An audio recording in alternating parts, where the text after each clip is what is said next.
ನಮಸ್ಕಾರ ಎಲ್ಲರಿಗೂ welcome back to my channel Sonu special. ನಾನಿವತ್ತು ಸೋರೆಕಾಯಿ ಪಲ್ಯನ ಮಾಡ್ತಾ ಇದ್ದೀನಿ. ಒಂದೊಂದು ಕಡೆ ಸೋರೆಕಾಯಿ ಅಂತಾರೆ, ಒಂದೊಂದು ಕಡೆ ಕುಂಬಳಕಾಯಿ ಅಂತಾರೆ.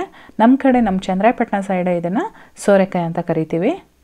ರೊಟ್ಟಿ ಜೊತೆಗಾಗಿರ್ಬೋದು ಅಥವಾ ಚಪಾತಿ ಜೊತೆಗಾಗಿರ್ಬೋದು ತುಂಬಾ ಚೆನ್ನಾಗಿರುತ್ತೆ. ಅದರಲ್ಲೂ ಈ ರೀತಿ ನಾಟಿ ಸೋರೆಕಾಯಿ ಅಂತ ಅಂದರೆ ತುಂಬಾ ಟೇಸ್ಟಿಯಾಗಿರುತ್ತೆ. ನಾನು ಇದನ್ನು ಚಿಕ್ಕ ಚಿಕ್ಕದಾಗಿ ಕಟ್ ಮಾಡ್ಕೊಳ್ತಾ ಇದ್ದೀನಿ.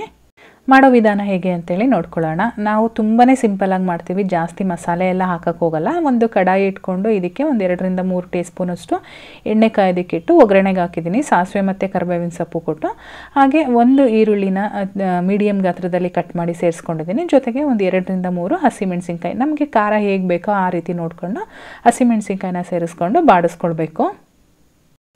ಒಗ್ಗರಣೆಗೆ ಕೆಲವರು ಜೀರಿಗೆ ಕೂಡ ಸೇರಿಸ್ತಾರೆ, ಬಟ್ ನಾವು ಜೀರಿಗೆನ ಹಾಕಲ್ಲ. ನನಗೆ ಪರ್ಸ್ನಲಿ ಇಷ್ಟ ಆಗಲ್ಲ ಒಗ್ಗರಣೆಗೆ ಹಾಕೋದು ಈ ಪಲ್ಯದಲ್ಲಿ. ನಂತರ ಇವಾಗ ನಾನು ಏನು ಕಟ್ ಮಾಡಿ ಇಟ್ಕೊಂಡಿದ್ದೆ ಸೋರೆಕಾಯಿ, ಇದನ್ನು ಚೆನ್ನಾಗಿ ಒಂದು ಸಲ ವಾಶ್ ಮಾಡಿಕೊಂಡು ಈ ಒಗ್ಗರಣೆಯಲ್ಲಿ ಸೇರಿಸ್ಕೊಂಡು ಚೆನ್ನಾಗಿ ಹುರ್ಕೊಳ್ಬೇಕು. ಒಂದು 5 ನಿಮಿಷಗಳ ಕಾಲ ನಾನಿಲ್ಲಿ ಫ್ರೈ ಮಾಡ್ಕೊಂಡಿದ್ದೀನಿ. ನಂತರ ಇದಕ್ಕೆ ಒಂದು ಅರ್ಧ ಕಪ್ಪಷ್ಟು ನೀರನ್ನು ಹಾಕಿದ್ದೀನಿ. ಇಲ್ಲಿ ಸೋರೆಕಾಯಿ ಚೆನ್ನಾಗಿ ಬೇಯಬೇಕು, ಹಾಗಾಗಿ ಬೇಯೋದಕ್ಕೆ ಹೆಲ್ಪ್ ಆಗಲಿ ಅಂತ ಹೇಳ್ಬಿಟ್ಟು ನಾನಿಲ್ಲಿ ನೀರನ್ನು ಸೇರಿಸ್ಕೊಂಡಿದ್ದೀನಿ. ಸೋರೆಕಾಯಿ ಪಲ್ಯ ಯಾವಾಗಲೂ ನನಗೆ ಸ್ವಲ್ಪ ಸಾಫ್ಟಾಗಿ, ಅಂದರೆ ಮ್ಯಾಶ್ ರೀತಿ ಆಗಬೇಕು, ಅಷ್ಟು ಸಾಫ್ಟಾಗಿ ಬೇಯಬೇಕು.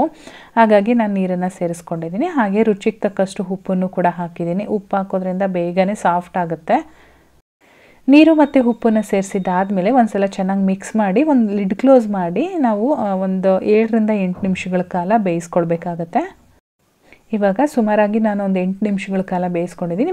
ಮಧ್ಯದಲ್ಲಿ ಲಿಡ್ ಓಪನ್ ಮಾಡಿ ತಿರುಗಿಸ್ತಾ ಇರಬೇಕು. ಇವಾಗ ನೋಡ್ತಾ ಇರ್ಬೋದು ಆಲ್ಮೋಸ್ಟ್ ಸ್ವಲ್ಪ ಸಾಫ್ಟ್ ಆಗಿದೆ ನೋಡಿ. ಸ್ಪ್ಯಾಚುಲಾದಲ್ಲಿ ಈ ರೀತಿ ಮಾಡಿದರೆ ಮಧ್ಯಕ್ಕೆ ಕಟ್ಟಾಗ್ತಾ ಇದೆ, ಅದೆಷ್ಟು ಗಟ್ಟಿ ಇರುತ್ತೆ. ಮತ್ತು ನಾನು ಇದು ಸ್ವಲ್ಪ ಮ್ಯಾಶ್ ಆಗಬೇಕು ಅಂತ ಹೇಳಿದ್ನಲ್ವ, ಹಾಗಾಗಿ ನಾನು ಇನ್ನೂ ಸ್ವಲ್ಪ ನೀರನ್ನು ಆ್ಯಡ್ ಮಾಡ್ತಾ ಇದ್ದೀನಿ. ಹಾಗೆ ಚೆನ್ನಾಗಿ ಮಿಕ್ಸ್ ಮಾಡ್ತಾ ಇದ್ದರೆ ಸ್ವಲ್ಪ ಮ್ಯಾಶ್ ಆದಂಗೆ ಆಗುತ್ತೆ. ಹಾಗೆ ನಾನಿಲ್ಲಿ 1 ಕಪ್ಪಷ್ಟು ತೆಂಗಿನಕಾಯಿ ತುರಿನ, ಹಸಿ ತೆಂಗಿನಕಾಯಿ ನಾನಿಲ್ಲಿ ಸೇರಿಸ್ತಾ ಇರೋದು. ತೆಂಗಿನಕಾಯಿ ತುರಿನ ಹಾಕಿ ಚೆನ್ನಾಗಿ ಒಂದ್ಸಲ ಮಿಕ್ಸ್ ಮಾಡ್ತಾ ಇದ್ದೀನಿ.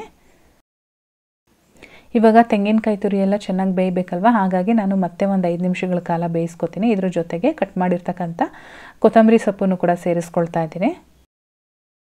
ಎಲ್ಲ ಇಂಗ್ರೀಡಿಯೆಂಟ್ಸು ಹಾಕಿದ ಮೇಲೆ ನಾನು ಚೆನ್ನಾಗಿ ಇನ್ನೊಂದು ಸಲ ಮಿಕ್ಸ್ ಮಾಡಿಕೊಂಡು ಅದೇ ರೀತಿ ಸ್ಪ್ಯಾಚುಲಾದಲ್ಲಿ ಮ್ಯಾಶ್ ಮಾಡ್ಕೊಳ್ತಾ ಇದ್ದೀನಿ. ನಾನು ಇಷ್ಟೇ ಇಂಗ್ರೀಡಿಯೆಂಟ್ಸು ಇದಕ್ಕೆ ಹಾಕೋದು, ತುಂಬ ಮಸಾಲೆ ಎಲ್ಲ ಹಾಕಿ ನಾನು ಈ ಪಲ್ಯನ ಮಾಡೋದಿಲ್ಲ.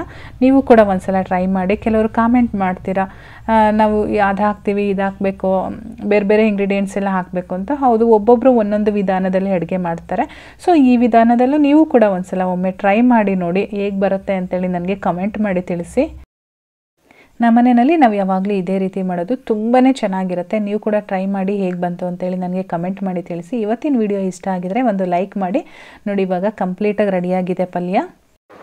ನೋಡಿ, ಇಷ್ಟು ಚೆನ್ನಾಗಿ ನನಗೆ ಮ್ಯಾಶ್ ಆಗಬೇಕು. ಇವಾಗ ಅದ ಎಲ್ಲ ಕರೆಕ್ಟಾಗಿ ಬಂದಿದೆ. ಈ ರೀತಿ ಇದ್ದರೆ ಪಲ್ಯ ತುಂಬಾ ಚೆನ್ನಾಗಿರುತ್ತೆ. ಹೊಸದಾಗಿ ನೋಡ್ತಾ ಇರೋರು ಚಾನೆಲ್ನ ಸಬ್ಸ್ಕ್ರೈಬ್ ಮಾಡ್ಕೊಳ್ಳಿ. ಫೇಸ್ಬುಕ್ಕಲ್ಲಿ ನೋಡ್ತಾ ಇರೋರು ಫಾಲೋ ಮಾಡೋದಂತೂ ಮರಿಬೇಡಿ. ನಾನಿವತ್ತು ಅಕ್ಕಿ ರೊಟ್ಟಿ ಜೊತೆ ಸರ್ವ್ ಮಾಡಿದ್ದೀನಿ. ಸೊ ನಾನು ಮತ್ತೆ ಸಿಗ್ತೀನಿ ಮುಂದಿನ ವಿಡಿಯೋದಲ್ಲಿ. Thank you.